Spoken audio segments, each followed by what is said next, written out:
శ్రీమాత్రే నమః. 109వ శ్లోకం. సహస్రదళ పద్మస్థా సర్వవర్ణోపశోభితా సర్వాయుధధరా శుక్లా సంస్థితా సర్వతోముఖీ. సహస్రదళ పద్మస్థా బ్రహ్మరంధ్రమునందు గల 1000 రేకుల పద్మమునందు ఉండునట్టిది. మనం ముందు నామాల్లో చెప్పుకున్నాము కదండి, షట్చక్రాలు ఎక్కడెక్కడ ఉంటాయి?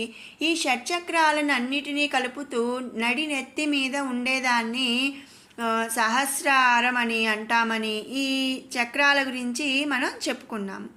ఈ అంటే 7వ చక్రం సహస్రారం అనేది నడినెత్తి మీద అంటే మాడు మీద ఉంటుందన్నమాట. ఈ సహస్రారమే ఆ తల్లి యొక్క స్థానము. ఈ సహస్రారము 1000 రేకుల పద్మము ఉంటుందన్నమాట. ఈ సహస్రారముని దీన్నే బ్రహ్మరంధ్రం అని కూడా అంటారు. ఈ బ్రహ్మరంధ్రమునందు గల 1000 రేకుల పద్మమునందు ఆ తల్లి ఉంటుంది అని ఈ నామం యొక్క అర్థం. ఈ బ్రహ్మరంధ్రము శిరస్సునందు నడినెత్తిన ఉంటుంది. ఇక ఈ 1000 రేకుల పద్మమునందు ఉండే శక్తి యాకిని అనే పేరు గల యోగ శక్తి అన్నమాట. ఆ యోగ శక్తి యాకిని అనే యోగ శక్తిని మనం ఆ లలితాంబగా మనం అనుకుంటున్నాము. కాబట్టి ఆ తల్లిని మనం సహస్రదళ పద్మస్థ అని స్తుతించుకుంటున్నాము. తర్వాత నామం సర్వవర్ణోపశోభిత. శోభిత అంటే శోభించినది. సర్వవర్ణ అంటే సకల వర్ణములతో శోభించున్నది అని అర్థం అన్నమాట. అంటే ఏంటంటే అన్ని రకములైనటువంటి రంగులను కూడా ఆ లలిత అంబిక పొంది ఉన్నది అని అర్థం, లేదా కలిగి ఉన్నది అని అర్థం అన్నమాట. అలా ఈ రంగులని కూడా కలిగి ఉన్నది కాబట్టి ఆ లలితాంబను సర్వవర్ణోపశోభిత అని మనం స్తుతించుకుంటున్నాము. తర్వాత నామం సర్వాయుధధర. సర్వాయుధ అంటే సర్వ ఆయుధాలు, అన్ని రకాల ఆయుధాలు. ధరించి ఉన్నది. అన్ని రకములైనటువంటి ఆయుధాలను కూడా లలితాంబ ధరించి ఉన్నది కాబట్టి మనం ఆ జగన్మాతను సర్వాయుధధర అని స్తుతించుకుంటున్నాము. తర్వాత నామం శుక్ల సంస్థిత. శుక్ల సంస్థిత అంటే శుక్రధాతువునందు సంస్థిత అంటే ఉన్నటువంటిది అని ఈ నామం యొక్క అర్థం. అంటే ఏంటంటే శుక్రధాతువు అంటే ఏంటంటే వీర్యము.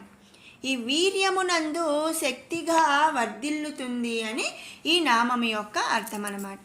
అలా ఈ వీర్యమునందు శక్తిగా వర్ధిల్లునట్టిది కాబట్టి ఆ తల్లిని మనం శుక్ల సంస్థిత అని స్తుతించుకుంటున్నాము. తర్వాత నామం సర్వతోముఖి. ముఖి అంటే ముఖము. సర్వతో అంటే అన్ని వైపులకు కూడా చూడగలిగినట్టి ముఖములు కలిగి ఉన్నది అని ఈ నామం యొక్క అర్థం. దీనికే మరోలా ఏం చెప్పుకోవచ్చు అంటే అన్ని వైపులను చూడగలిగినటువంటి నేత్రములు శిరస్సులు కలిగి ఉన్నదని ఇంకొక విధంగా కూడా మనం చెప్పుకోవచ్చు. కాబట్టి ఆ తల్లిని మనం సర్వతోముఖి అని స్తుతించుకుంటున్నాము. 110వ శ్లోకం.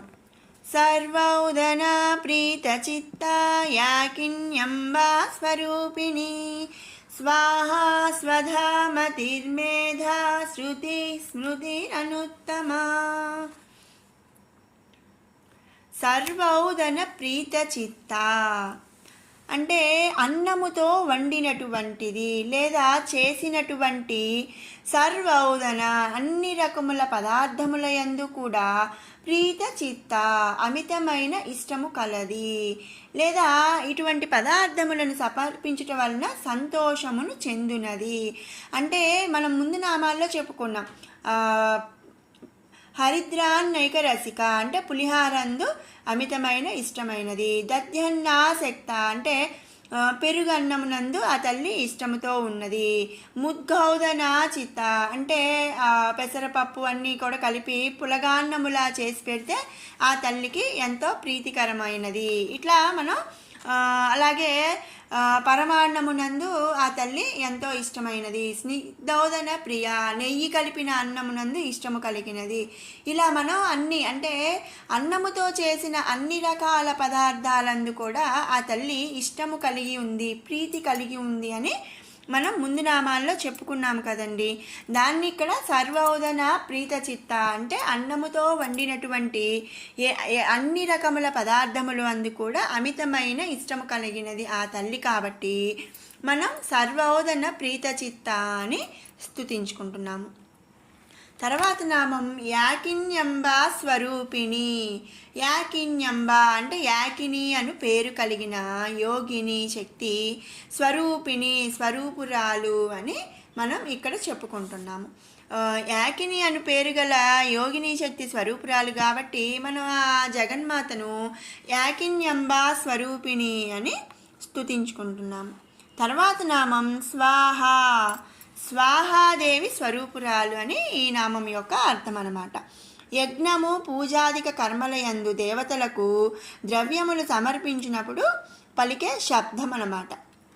లేదా పరమశివుని యొక్క అష్టమూర్తులలో ఒక మూర్తి అయిన వహ్నిమూర్తి అంటే అగ్ని, ఆమె అగ్ని యొక్క భార్య స్వాహాదేవి. ఆ స్వాహాదేవి స్వరూపురాలని మనం ఈ నామంలో చెప్పుకుంటున్నాము.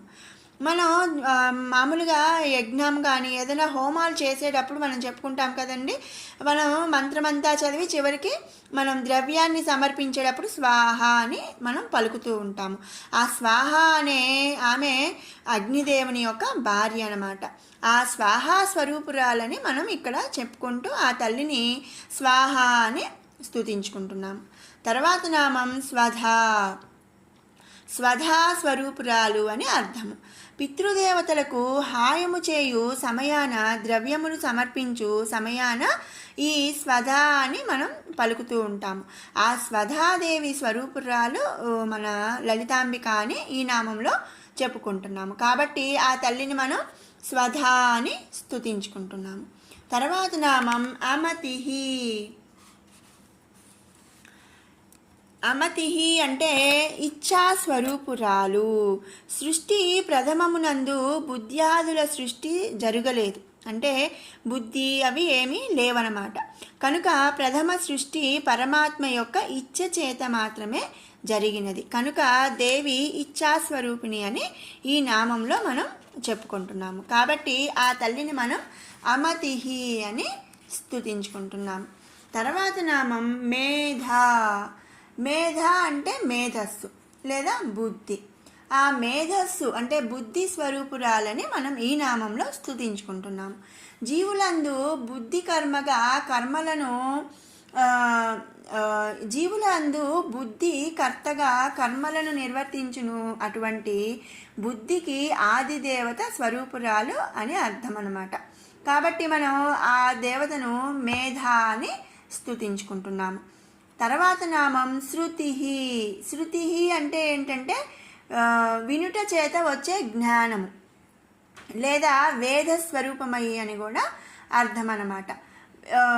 వినుట చేత జ్ఞానమును ఇచ్చినది కాబట్టి ఆ తల్లిని మనం శృతి అని స్తుతించుకుంటున్నాం.